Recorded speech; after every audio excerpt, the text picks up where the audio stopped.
கத்திரிக்காய் செடிங்க. கத்திரிக்காய் நல்லா நட்டுருக்காங்க. நல்லா வெயிலுக்கு வந்து நல்லா மண் போட்டு தண்ணி நல்லா பாசனம் பண்ணி சூப்பராக இருக்குது. இது பார்த்திங்கன்னா ஃபுல்லாக வெள்ளரிக்காவும் இது புடலங்காய். இது டிசம்பர் செடி, பூச்செடி. இது கொத்தவரங்காய் விட்டுருக்கோம், பார்ப்போம்.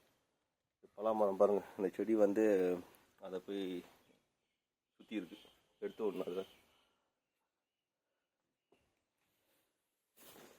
இப்போ தென்னை மரத்துக்கு வந்து மருந்து வைக்கலான்னு வெட்டிக்கிட்டு இருக்காங்க.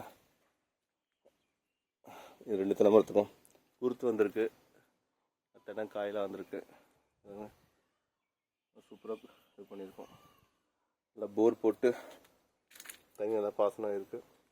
குட்டி கொய்யாக்காய் செடி பாருங்கள்.